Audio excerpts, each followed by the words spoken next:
Hello students, I hope you are completely well and safe and working hard toward your study. I am Rita Tomar, your English teacher. Welcome you on my YouTube channel.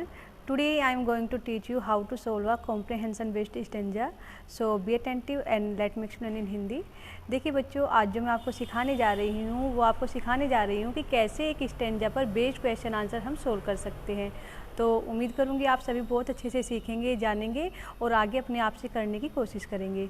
देखिए, आगे बढ़ने से पहले मैं आपसे request करूंगी कि आप मेरे चैनल को सब्सक्राइब करें, वीडियोज़ को ज़्यादा से ज़्यादा लाइक और शेयर करें। ये आपका स्टेंजा है जो आपकी फ़र्स्ट पोएम से है, क्योंकि अभी मैंने आपको फर्स्ट पोएम ही टीच की है। तो कैसे हम इसको सोल्व करेंगे ये आज आप सीखेंगे। अभी तक जो मैंने आपको सिखाए हैं वे मैंने आपको पैसेज बेस्ड क्वेश्चन आंसर सिखाए हैं, जो आपके प्रोज के सेक्शन से होते हैं उनको मैंने आपको सिखा दिया है। वे थोड़े ईजी होते हैं, इसमें थोड़ा आपकी ट्रांसलेशन मजबूत होगी तभी आप इनको कर पाएंगे। ट्रांसलेशन सीखना इसके लिए बहुत ज़रूरी होता है पोएट्री के स्टेंजा के आधार पर जो क्वेश्चन आंसर पूछे जाते हैं उनको सोल्व करने के लिए। तो इसे शुरू करने से पहले कि कैसे ये सोल्व किए जाए, मैं आपको इन लाइन्स का मीनिंग एक बार क्लियर करना चाहूँगी।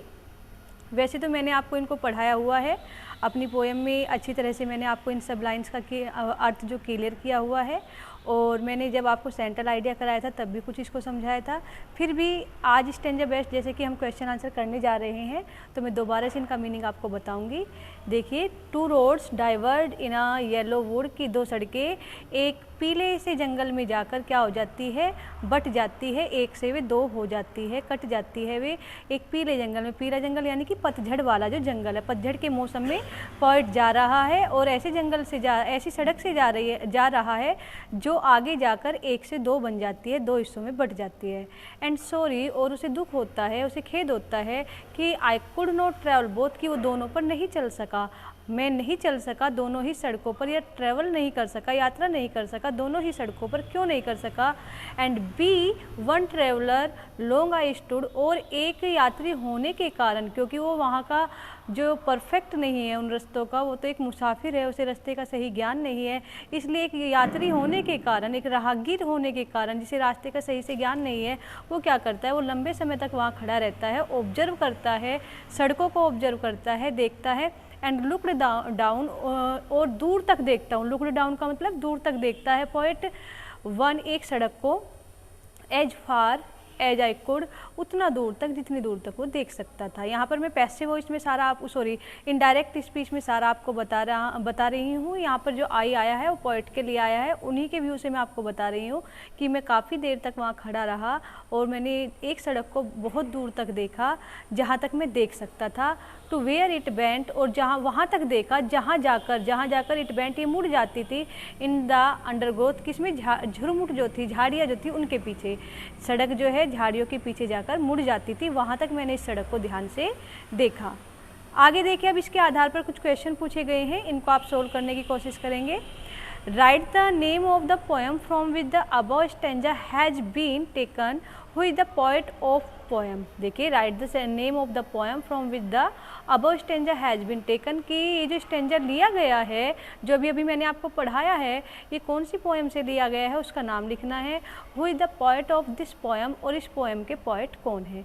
तो अब हमें ये तो पता है कि कौन सी पोएम है, पोएट का भी नाम पता है, रॉबर्ट फ्रॉस्ट है, तो हम लिखेंगे कैसे। तो मैंने पहले ही कहा है कि ट्रांसलेशन मजबूत होनी चाहिए हमारी, तभी हम पोएट्री के आंसर कर पाएंगे।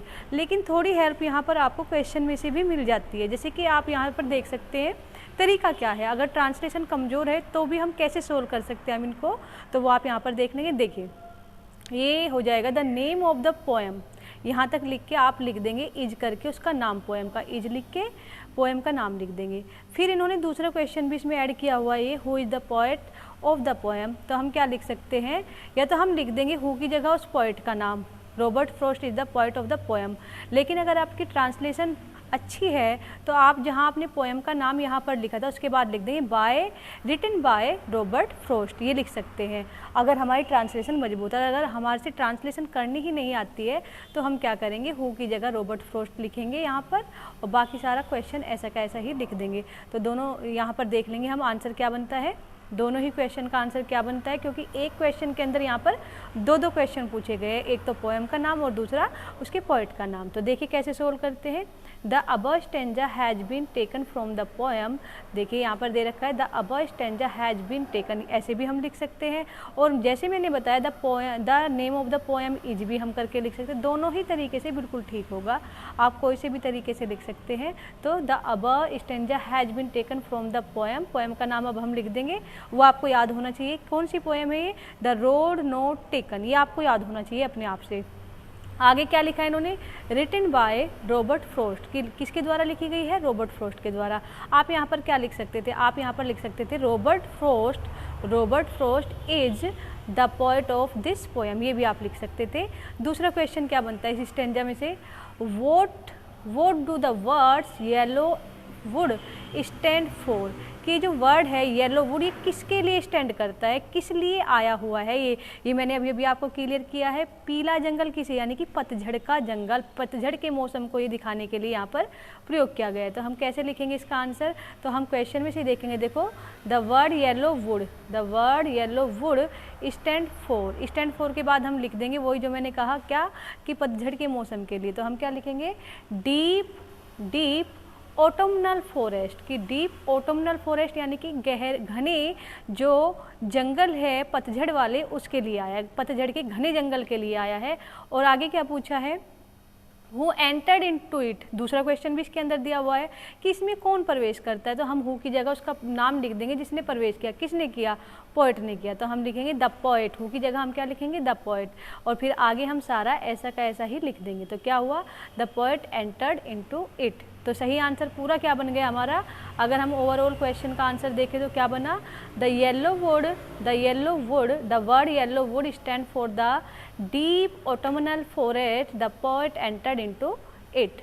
तीसरा question, where did two road diverge, कहाँ पर जाकर बट जाती है एक से दो में सड़कें, दो रोड कहाँ बन जाती है एक रोड की? तो आपको पता ही है कहाँ पर, पहली ही लाइनों में दिया गया है कि एक येलो वुड में जाकर दो रोड बट जाती है, एक से दो हो जाती है एक येलो वुड के अंदर जाकर। तो वही हम पहली लाइन में चाहे तो आप यहाँ पर देख लेंगे, ये देखिए यहाँ पर दे रखा है to roads diverge in a yellow would, ये यहाँ से आप चाहे तो ऐसा का ऐसा भी लिख सकते हैं। तो क्या आंसर बना इसका? The two roads diverge in a yellow wood, तो ये 3 क्वेश्चन हो गए। आगे क्या क्वेश्चन बन सकते हैं इस पैसेज, इस स्टैंजा में से?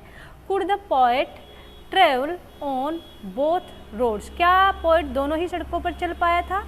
पता है आपको, अच्छी तरह से पोएम सीखे, नहीं चल पाया था, उसने एक सड़क को चुना था, क्योंकि एक यात्री एक बार में एक ही सड़क पर चल सकता है। तो हम क्या लिखेंगे? क्योंकि हाँ नहीं में पूछा है तो पहले तो हम लिखेंगे नो, और फिर हम यही से लिखेंगे। देखिए द पोएट के बाद यहाँ पे एक कुड आ जाएगा, और कुड के बाद आ जाएगा आपका नोट।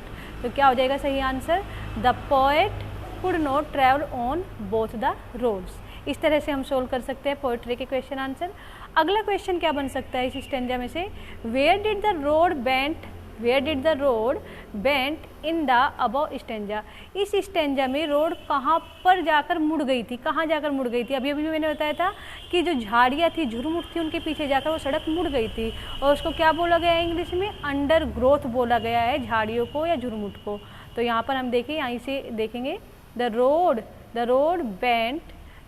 बेंट इन द देखिए the road bent to be bent, seemed to be bent, the road seemed to be bent, ठीक है। सीम्ड मतलब ऐसी प्रतीत हुई थी, जरूरी नहीं कि मुड़ गई थी, पोएट को ऐसा लगा था कि मुड़ गई है, ऐसा पोएट को एहसास हुआ था, झाड़ियाँ होने के कारण पोएट को एहसास हुआ था कि जैसे सड़क मुड़ गई हो, तो ऐसा सीम्ड हुआ था उसको कि सड़क जो है मुड़ गई है। कहाँ पर?